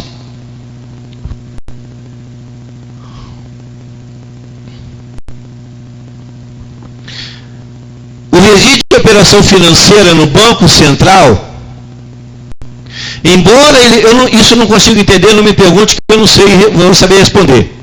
Ele começou a ser regularizado em 2009, ele foi creditado em março de 2009, um ano depois é que ele foi registrado no Banco Central, como pagamento antecipado. Pagamento antecipado aqui significa exportação. E não houve exportação da empresa nesse período. Nessa época, tem notícia que veio um auditor da Itália procurando 1 milhão na empresa. Apenas que meu financeiro não está aqui hoje, nem meu contador está aqui hoje. E não achava 1 milhão. Na verdade, ele não estava procurando 1 milhão, senhores. Ele estava se certificando de que ele não seria achado. A nota fiscal de quem regularizou essa operação, essa empresa, também está de posse lá. E o comunicado desse pagamento veio da Itália, que em agosto de 2010, esse pagamento foi feito. Então, eu quero dizer para os senhores que aí era uma válvula de escape enorme, que quem for especialista nesse assunto tem tranquilamente muita coisa a nos dizer. Porque desde 2004 eu só pagava empréstimo. Esse dinheiro só começou a ser regularizado como dispensar em recuperação judicial. Então, é uma forma de ter saído muito dinheiro do nosso país. Mas eu não sei, e não é minha especialidade, fazer essa verificação. Mas mas essa é uma forma que eu sei que esse dinheiro não estava no Brasil nessa época. Conclusão.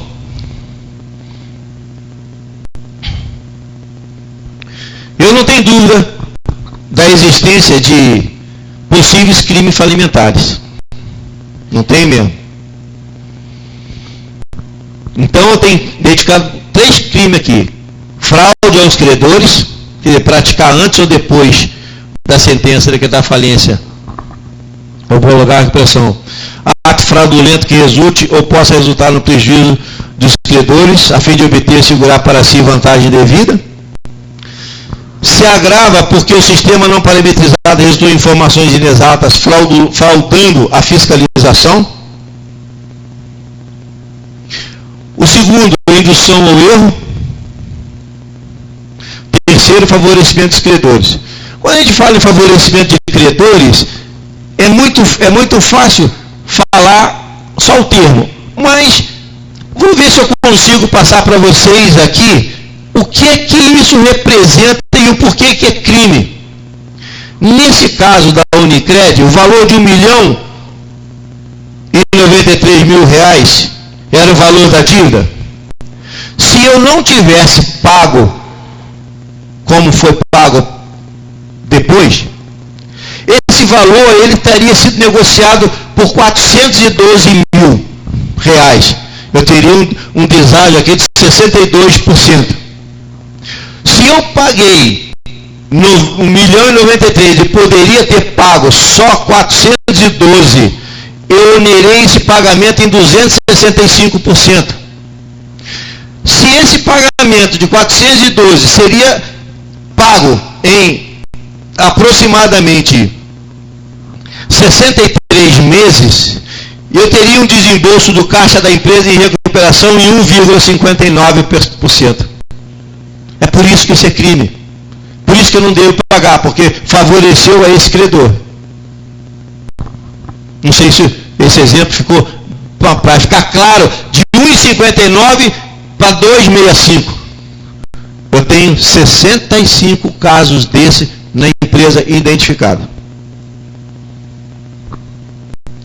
A nossa dívida hoje, senhores, hoje não, em setembro de 2013, está em torno de 20 milhões.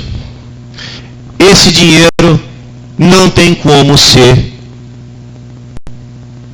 pago pelo Brasil. Primeiro, que a empresa em recuperação inviabiliza esse pagamento. Segundo, que esse crime, esse fato para mim, isso aqui é crime. Então essa dívida tem que ser cobrada de quem realmente praticou esses atos.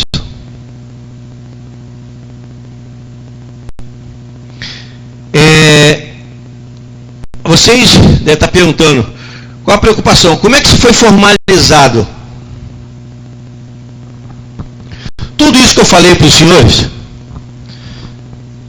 os colegas da empresa podem me ajudar, passei o ano de 2013 preocupado em como conduzir esse assunto. Ele é grave. Aqui para mim tem evasão de divisa, aqui tem outros fatos lá que eu não relatei porque eu não tive ainda, não tive condições de fazer com mais consistência, que é venda de envio de peças sem pedido e outras coisas mais. Mas todas essas autoridades aqui, essas pessoas foram devidamente notificadas. O advogado deles, a KPMG, o Ministério Público Estadual, o juiz da recuperação, o presidente da SPA, o Ministério Público e a Receita Federal. E como isso aconteceu? Em 23 de março de maio, eu fiz a reunião com os advogados. Essa reunião, eu fiz também... Oh, meu Deus, vamos aqui. Essa reunião, na semana seguinte, tudo isso que eu falei com os senhores aqui, eu passei em detalhes para a nossa administradora judicial. Lá eu não precisei estar falando de gráfico, porque eles são os melhores auditores de empresa do mundo. Então, eles estão de posse de todas essas informações. Em 29 de maio. Aguardamos até junho para ter uma posição deles. Não teve. Em junho, por que até maio? Porque nós fizemos uma comunicação ao administrador da empresa aqui no Brasil e ele nos indicou, tá? Aqui. Ele nos indicou o advogado Orizo, que administra os interesses dele do Brasil. Mas também descobri que a memória curta não é só do brasileiro. Ele me falou isso aqui em 3 de junho. Então, no dia, nós fizemos um mês depois, fizemos uma notificação extrajudicial aos advogados.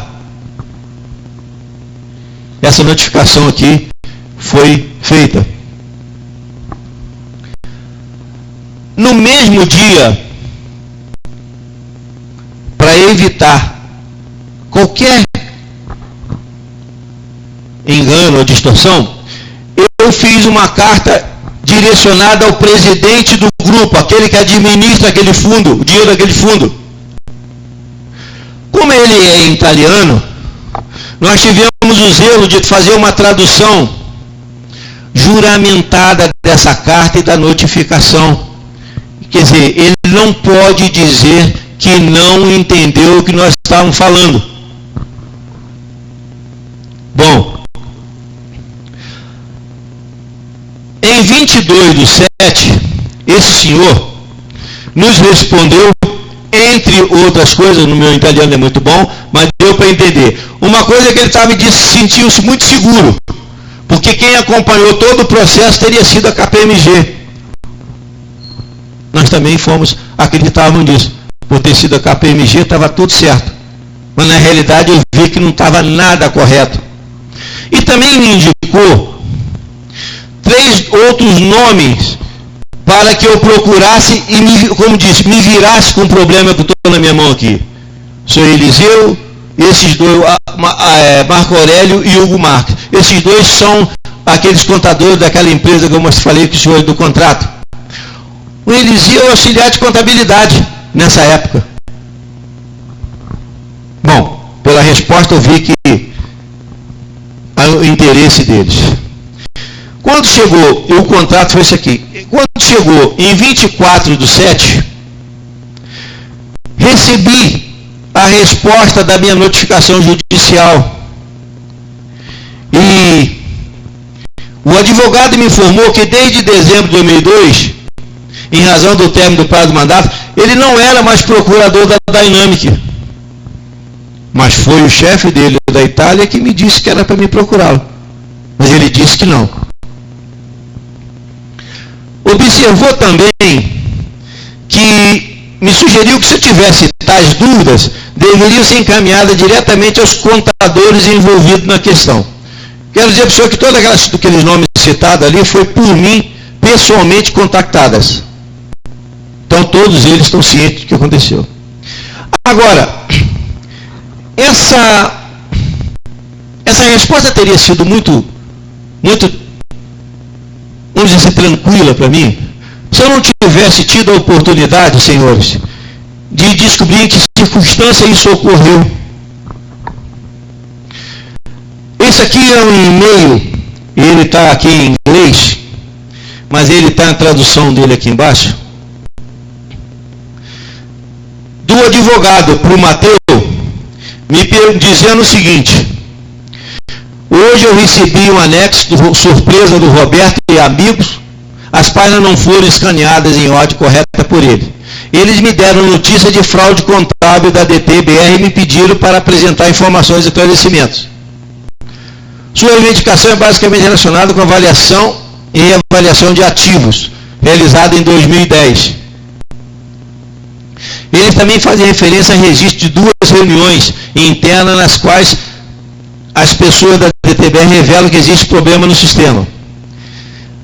no final eles pedem para me esclarecer a questão acima. Minha ideia é responder dizendo que eu não sou mais responsável legal no Brasil desde a minha procuração expirou. Em qualquer caso, eu era seu representante para a finalidade exclusiva de assinar o contrato para vender para eles.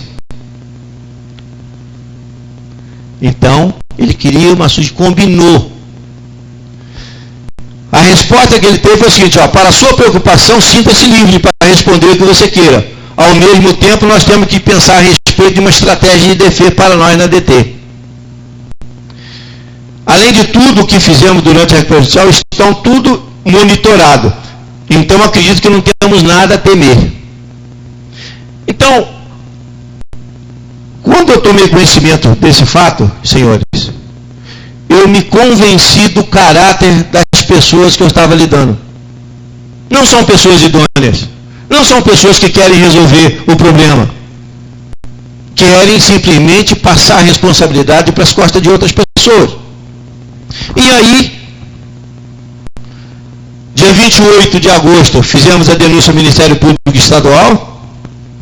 No dia 2/9, o juiz foi notificado, foi informado no processo.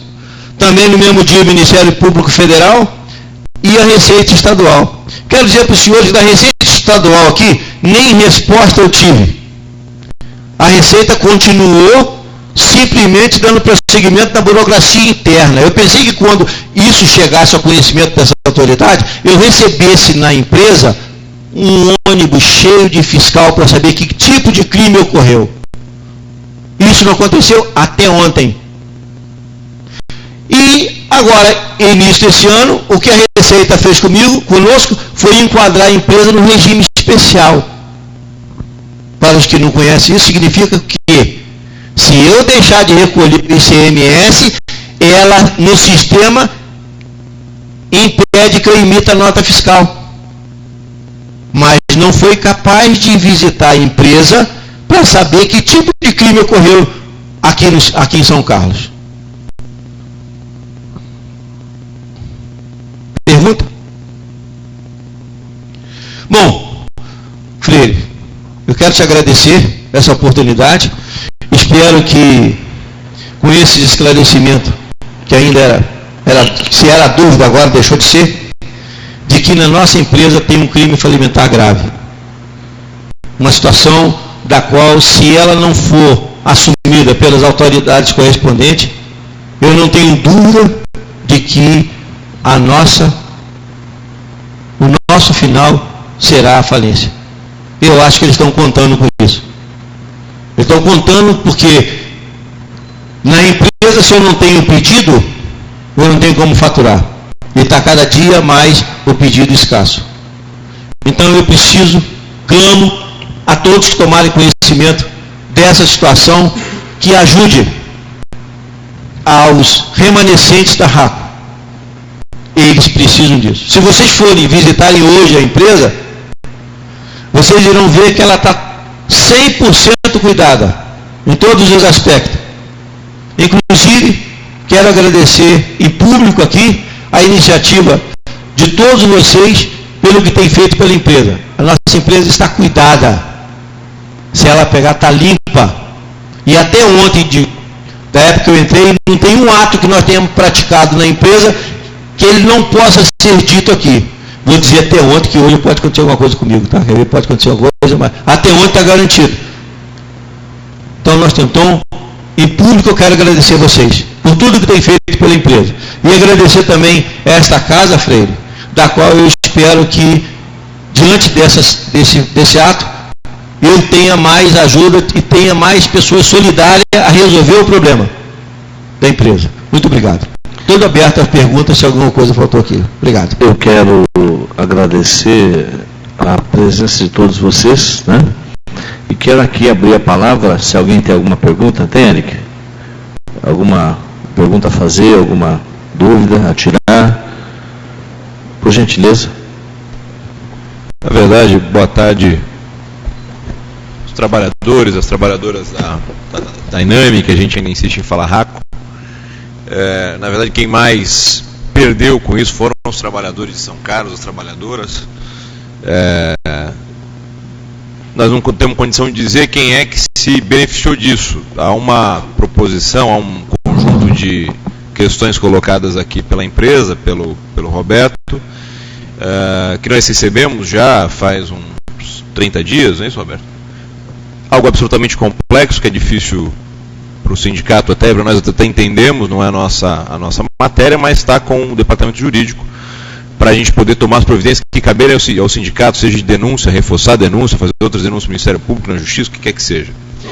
Então, certamente, né, a primeira coisa, quem mais perdeu, e que se alguém perdeu de verdade, foram os trabalhadores de São Carlos e região. Mais ainda alguns que já saíram, né, e que não receberam suas rescisões. Aí tem um número importante de trabalhadores que não receberam rescisões, inclusive, já dizer para os companheiros que aqui estão, que se houver necessidade, a vontade de deixar a empresa, é importante inclusive contatar o nosso departamento jurídico, porque nós encaminharemos outra forma de rescisão e não o pedido de demissão do trabalhador, porque isso bloqueia o fundo de garantia, além de todas as dificuldades, né? Então, nós temos um mecanismo da rescisão indireta para poder fazer, então um recado a princípio. Mas cumprimentar aqui o vereador Freire, que abriu espaço para a Dynamic poder mostrar essa avaliação, o Roberto, representante da empresa, os representantes aqui do governo municipal, o Hilário, o Mário, o Toninho, o Robson estava aqui há um segundo, os vereadores que compareceram aqui, justificar o companheiro Ronaldo Lopes, nosso vereador da base metalúrgica, quem fez a moção lá em 2012 ainda apresentada aqui a esse plenário, que foi assinada por todos os vereadores então, Freire inclusive, era vereador do mandato passado. Ronaldo tem um problema, nós temos uma prestação de conta para com a população amanhã, né, inclusive convidar, os vereadores são convidados já, mas toda a população que nos ouve pela TV e pelo rádio, e os companheiros e companheiras que aqui estão, nós vamos ter amanhã, então, a prestação de conta do mandato do companheiro Ronaldo Lopes, né, às 18 horas, aqui na Rua Marechal, na sede do PT. Então, quem puder acompanhar por esse momento importante do mandato do vereador. Então, nessa casa, que é a Casa do Povo de São Carlos, dizer que a situação da RACO nos preocupa muito, da Dynamic, nós já fomos citados aqui, cumprimentados pelo vereador Feira e pelo Roberto, representante da empresa, sobre todas as nossas ações, né? Nós expusemos o sindicato a umas situações, inclusive, perigosas para a entidade, no momento em que fomos à porta do judiciário local, né, para não cobrar, mas perguntar ao judiciário quais seriam as razões que impediam naquele momento a aprovação da recuperação judicial da empresa. Isso foram ações, inclusive, que foram desaconselhadas pelo nosso jurídico. Falaram, não faça isso, é um problema, a justiça não gosta de ser cobrada, e assim deve ser, né? A justiça é o poder que deve estar imune aí à pressão do povo. Mas, de toda forma, fizemos, movimentamos os trabalhadores e todas as outras iniciativas que nós éramos obrigados a tomar, porque eles estavam falando dos empregos em São Carlos. Então,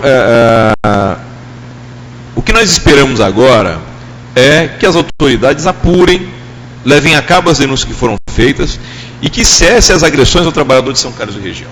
Porque os trabalhadores estão com problemas nos seus depósitos de fundo de garantia já há muito tempo. Trabalhadores foram demitidos, database não foram incorporadas, né, Wagner? PLRs não foram pagos, entre inúmeras outras questões que atrapalham a vida do trabalhador, que só conta com o próprio salário para sobreviver. Nenhum trabalhador aqui que eu saiba, da Dynamic ou de outra, trabalhador hoje da Dynamic, da antiga RACO, ou trabalhador das fábricas metalúrgicas de São Carlos, vive de investimento, ou trabalha por esporte. Todos nós trabalhamos para receber nosso salário, né? E é disso que nós vivemos, é assim que nós pagamos nosso aluguel, pagamos nossas contas, sustentando nossos filhos, nossos esposos, nossos maridos, e a nossa família, a nossa vida. Então, eu sei que os companheiros que estão aqui, as companheiras, vivem como trabalhadores, sei que nenhum deles é investidor em empresa nenhuma, e nenhum de nós pretende dar golpe, né, em outro país, ou em alguma empresa, ou na boa-fé de qualquer cidade, como a boa-fé do São Carlense foi agredida nesse momento e ao longo desse período todo, que já deve durar, sei lá, uns 4 ou 5 anos. Nós tratamos esse tema com a obrigação de zelar pelos empregos de São Carlos desde então, vamos continuar com a mesma postura. Repetindo, esperamos que as autoridades, quem é competente, tenha celeridade para apurar o caso. Né? Essa Casa de Leis está ajudando para que isso aconteça, chamando a atenção pública para isso, por isso essa é a razão dessa audiência pública.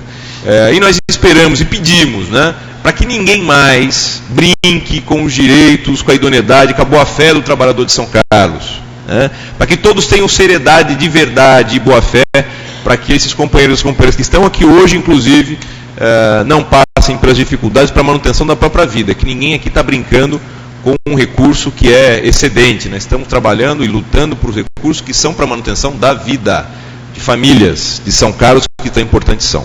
Então, essa manifestação do sindicato, não temos pergunta, mas sim de clamar para que todo mundo realmente trate com seriedade, que não se deve brincar com a sustentação de famílias. É isso, vereador Ferreira, muito obrigado. Obrigado, Eric. Hilário, quer falar alguma coisa? Por gentileza. O Chumbinho, leva para ele lá o microfone. Gostaria de cumprimentar o Freire por essa audiência pública, né? O Roberto, pela exposição do Roberto, eu não conheci, mas estou conhecendo agora. Parabéns, viu? Ao Eric, ao Mário da Departamento de Economia Circular, o Toninho, que estão aqui acompanhando essa audiência. Mas é uma situação, a gente faz uma análise mentalmente, é uma situação difícil, né?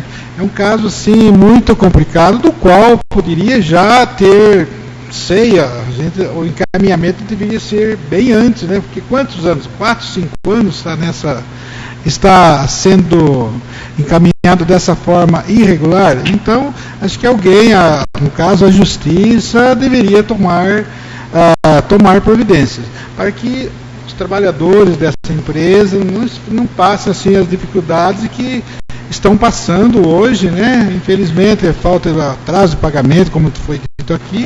Enfim, eu, como secretário do Trabalho do município de São Carlos, a secretaria, dentro das possibilidades, está à disposição de vocês, tá certo? E à disposição aí do Freire, para mais alguns encaminhamentos. O seu prefeito está solidário com isso também. Eu estou representando o prefeito, e o prefeito, inclusive, mandou um abraço para vocês, que por questões outras ele não pôde estar aqui, mas ele vai estar à disposição, assim, do que puder fazer dentro das possibilidades. Muito obrigado. Obrigado, Lário. Uma parte aqui só para esclarecer. É uma colocação muito pertinente, eu agradeço você ter lembrado aqui, me passou a ter percebido o seguinte. Eu só pude fazer isso a partir de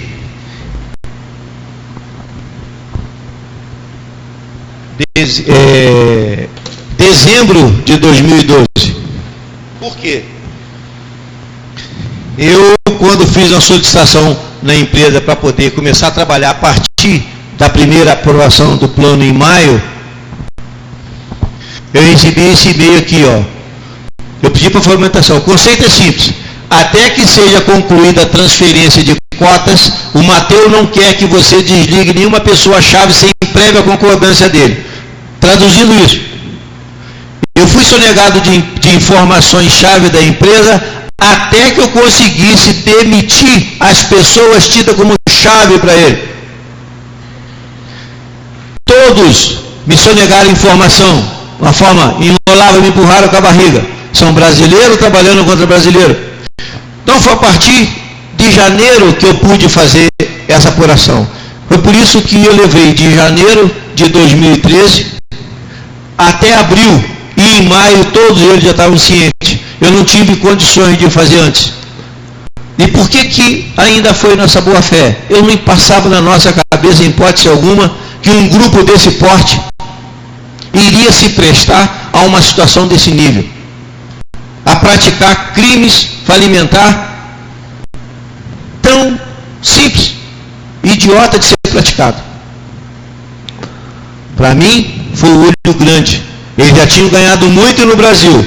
Se tivesse vendido a empresa sem entrar na recuperação, teria feito um grande negócio. Mesmo que desse a empresa sem que ninguém conseguisse descobrir o que hoje eu tenho muito que agradecer a Deus, porque se eu tivesse dinheiro, se o grupo de investidores que se propõe vir conosco para a RAC tivesse vindo, e ele não veio por causa de uma mentira, nós íamos investir 4 milhões na RAC para ela não entrar em recuperação. Se isso tivesse ocorrido, esse crime não teria sido descoberto. Esses 4 milhões não foi investido porque nós precisamos da garantia investidores. E nós fizemos essa proposta para eles em maio. Eles só não deram resposta em setembro do mesmo ano 2011. Porque eles ficaram junho, julho e agosto oferecendo a nossa proposta para terceiros. Como não conseguiu investidores, e aí em agosto o prédio foi penhorado, eles voltaram para a nossa proposta. Só que em setembro nenhum de nós sabíamos dessa situação. Essa informação foi declarada em Assembleia Geral dos Credores em novembro. Tanto que o advogado da época suspendeu a Assembleia por esse impasse, prorrogou por 60 dias, para apresentar um novo plano não considerando a venda. Então foi por isso que lamentavelmente eu não tive acesso às informações, porque é tranquilo para fazer uma análise dessa. Então é por isso que eu falo novamente, a nossa administradora judicial, se tivesse perdido 2 semanas analisando a documentação que eu fiz em 3 meses, esse fato não teria ocorrido. Obrigado mais uma vez por você ter me dado essa obrigado. Realmente é lamentável, é uma situação difícil, mas vamos torcer para que isso dê certo. Na verdade, até declarar, né, Roberto, nós tivemos 2 vezes com o prefeito, né, e que nós estivemos lá juntos, e que disse que está à inteira disposição para ajudar naquilo que for possível. Mas, na verdade, eu quero aqui de imediato, eu vou solicitar ao presidente desta casa, né, e ao pessoal que tem transmitido a sessão, para que conserve o vídeo. E também vou pedir ao presidente dessa casa que faça uma ata, né, de tudo que foi dito aqui hoje e deixar à disposição de quem interessar, viu, Eric? Até do sindicato e também do Roberto, da própria prefeitura, para que a gente possa cobrar do judiciário uma posição, né? O que não pode é continuar os seus funcionários, a família RACO, Dynamic, nessa agonia. Infelizmente, o judiciário que pode tomar uma decisão, que pode cobrar realmente os credores, aliás, os devedores, né? Quem deixou o rombo na empresa? Quem deixou tudo isso aí, né, da maneira que deixou? Então é importante que o judiciário cumpra o seu papel, aquele papel inicial, Eric, que vocês cobraram, né, que é fazer justiça, cobrar realmente quem deve, para que a dívida seja paga, para que a empresa continue andando e que consiga fazer as parcerias necessárias para poder crescer e gerar emprego e renda, que é o objetivo dessa audiência. É que a empresa continue existindo, que ela cresça, que ela gere emprego e renda, para que as famílias que aqui estão e as famílias de São Carlos encontrem uma porta aberta para o seu sustento, para o seu pão de cada dia. Esse é o nosso objetivo dessa audiência. Já peço ao moço que está gravando, a empresa, para preservar o material, o original, para que a gente possa lavrar uma ata e também fazer os encaminhamentos necessários para cobrarmos do Poder Judiciário uma posição. É o que nós queremos. Roberto, tem mais alguma consideração a fazer? Não, só tenho que, mais uma vez, agradecer a todos, indiscriminadamente, me perdoa, eu não cito o nome para não cometer nenhum erro, mas nosso objetivo é realmente solucionar o problema da empresa, dos empregados. Eles precisam, são os verdadeiros heróis que ainda estão lá, e conforme o Eric citou aqui, é uma empresa que pode gerar muito mais emprego para São Carlos. Obrigado. Tem alguma pergunta a fazer na plateia? complementar, tirar alguma dúvida? Por gentileza. Pode, faz favor. Pode usar o microfone aqui.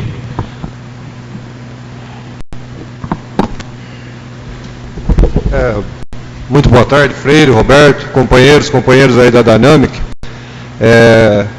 Durante a fala aí, Roberto, você me deu uma certa preocupação, questão, inclusive, eu já te fiz essa pergunta antes e torno a repetir. Qual é a possibilidade real de falência da Dynamic?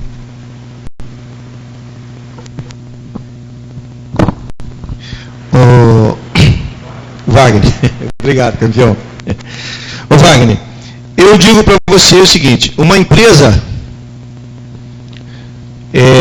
numa situação falimentar igual a Dynamic, se ela tivesse essa condição falimentar tivesse sido conduzida de forma idônea, eu diria para você que nós já estaríamos falidos.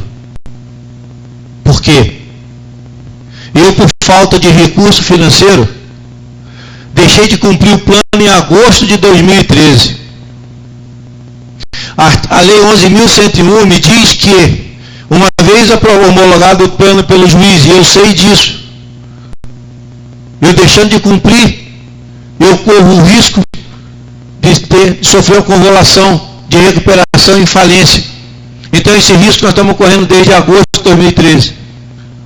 Eu hoje tenho convicção e acredito muito na justiça, embora com todos os comentários, coisas, eu acredito que ninguém terá coragem de pedir a falência da Dynamic. Porque se isso acontecer, será uma covardia feita muito grande com os empregados. Essa empresa tem todos os credores da Dynamic com possibilidade de pedir a falência. E até ontem eles não fizeram.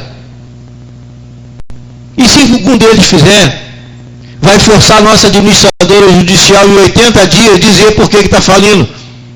E para ela dizer por que está falindo e dizer na verdade, ela vai ter que ratificar todos esses crimes aqui identificados por nós, essa falcatrua, evasão de divisa. Então eu continuo falando aqui em público para todos que estão comigo ainda hoje na empresa. Eu não acredito em falência. Eu só preciso que essa empresa saia da recuperação para que eu possa estar em condições de igualdade com meus concorrentes. É só por isso que eu não estou tendo sucesso ainda na empresa com relação ao resultado. Então eu não acredito, Wagner, que essa empresa, alguém vai ter coragem, pelo valor que for, requerer a falência dessa empresa. Eu não acredito nisso. Não acredito mesmo. Não sei se eu te respondi. Ok? Quero tranquilizar, eu não acredito. Não acredito nisso. Mas alguém quer fazer alguma pergunta no plenário, aí na plateia? Não? Eu quero agradecer também a presença do vereador Lucão, que esteve aqui entre nós. Agradecer o Roselei, que está aqui. Também o vereador Rodson passou por aqui. Agradecer ao Eric, ao Hilário, ao Toninho, ao Mário, ao diretor do sindicato,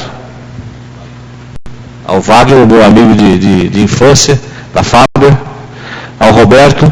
Agradecer a participação de todos, a presença de todos, e dizer que existe um Deus que é o dono de tudo, né?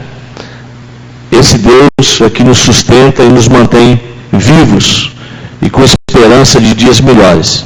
Eu tenho certeza, viu, Roberto, que a partir de hoje nós vamos correr atrás daqueles que podem nos ajudar, principalmente do judiciário, para que faça a cobrança da dívida de quem realmente deve, para que a empresa consiga andar, que vocês consigam as parcerias.